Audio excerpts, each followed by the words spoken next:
So why did they move to Minnesota? You think it's just because Minnesota? No, it's the bag, bro. It is. And they know it's the bag. So when Ilhan Omar comes out and she's $30 million a year later,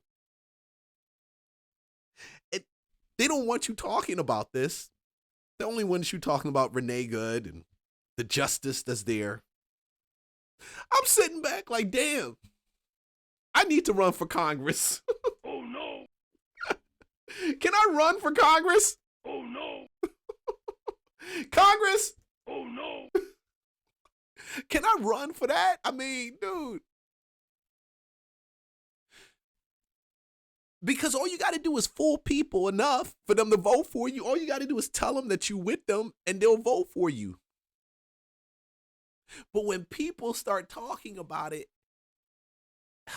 it's horrible. Under investigation after racking up millions while she was in Congress.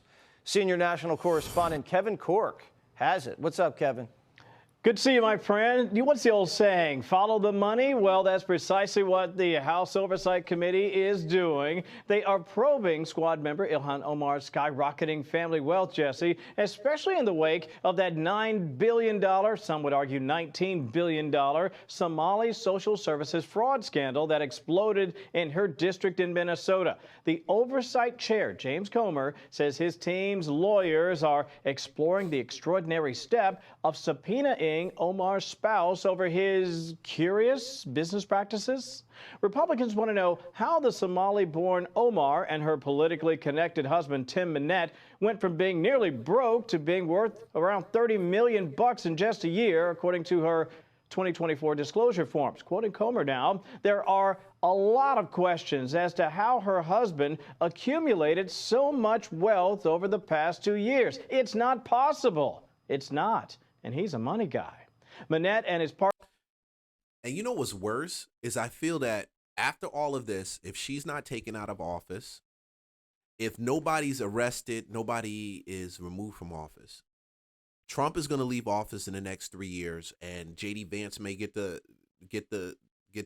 nomination. It may be DeSantis. It may not be. Who knows?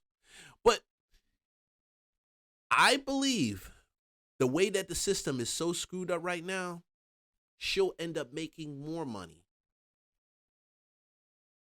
You heard what I said. She's going to end up making more money. When things happen, and I keep saying this, money isn't made in the great times. Even though she went from in 1 year up to 30 million, no. Money isn't made in a good time.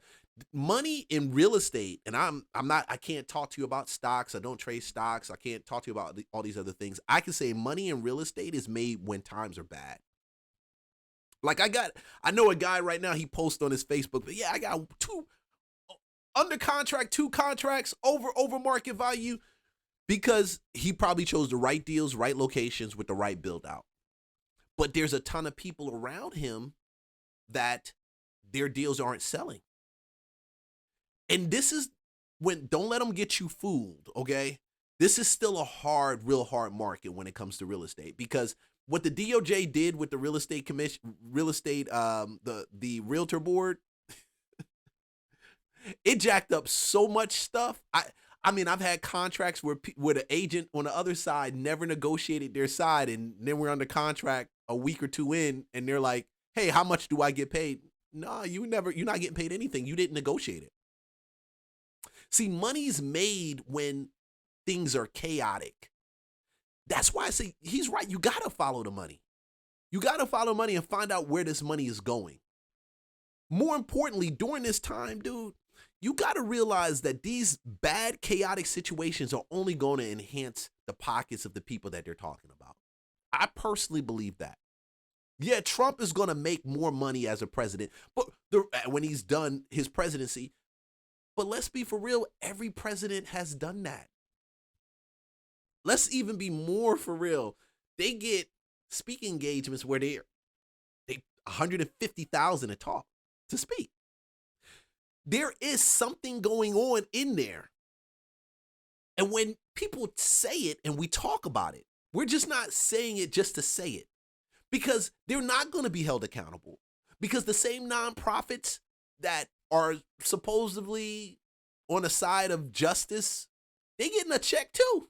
They're getting a check too. They're getting a check from their party and from their side. I'm becoming more and more less enchanted with the political right side and left side. There is some shit going on the right that they really got to hold this left accountable to. They really got this. They got to stop fighting, and they got to turn around and put some charges up against these people, because only thing that's going to happen is at the end of it, somebody's going to walk away with a bag. They're just going to walk away with a bag. They're going to walk away with a bag. People will hate people who are marketers and get out there and promote themselves, and they're always in a place of having to deliver what they create, and they put it out there, and sometimes the market says, oh, this is great. Sometimes the market says this is bad. We don't like it, and they get rejected. The boldness to actually get out there and do that, to me, is there's no dollar amount that you can put on it. You can't. Trump is a promoter. He's always been a promoter of himself. He's a promoter of his businesses, his names. Politics is so tied to promotion and marketing, it will blow your mind. The reason they really hate this guy is he's changed the whole political marketing side. And I know I'm running at a tangent talking about something I probably didn't even set up to talk to you about. And I'm always looking at it and studying it. Like, what makes him get this much attention? What makes them say this or do that? Because they know, just like with Jasmine Crockett, that the more you can monopolize the airwaves, the more I can get people to hear my narrative, they're more like content creators right now than politicians. That's just what the way it is. Ilhan Omar, even Donald Trump, JD Vance, if you're not a content creator and a politician, the next 5, 10 years, 15 years, we'll see a drastic shift. Dude, look at Zohran Mamdani. Do you think Mamdani got elected because he just has a nice smile? Yes, some women that out there, they're stupid. They'll go with that. And there's some people, oh, he look like a nice guy. No, you have to market to convince a group of people that socialism is okay. That is all right to take people's money, that the government is entitled or required to take care of you. And this is what we need to do with government to make sure your life is easier. I'm like, whatever happened to less government? But maybe I'm crazy. I'm not. But she knows, because I did a video of her out there right in front of ICE headquarters, and she's with 2 or 3 other liberal white female politicians. And they're saying, we're walking into ICE. We're going to walk in there and we're going to find out the conditions. Do you think they really care? No, they don't care, bro. They really don't. Because if they really cared, they would have actually stopped the fraud that was taking place and say, no, this is the standard. We can't do that. You can make money, but you can't gouge, lie, deceive. But I'm kind of looking at it right now like the narcos. They have great control over their politicians in Mexico, Honduras, some of these other places. I know white American liberals, they don't want to see that. They want to live in denial. I mean, do we stay in denial until somebody kicks down our door from another country and then plants boots on us? I don't know. But these narcos know how to buy their politicians.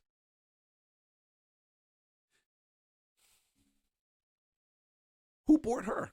Partner Will Haler, back in 2022, formed an investment firm, Jesse, named Rose Lake Capital. They had $42 in their bank account at the time, but in a year, up to $25 million, according to Omar's filing. By the way, he also has a wine business that went from next to nothing to millions on its books.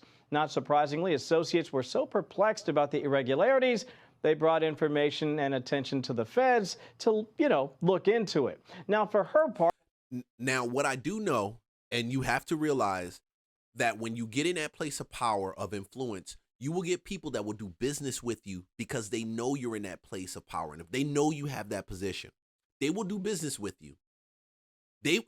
That alone will make you a ton of money. But where's that point?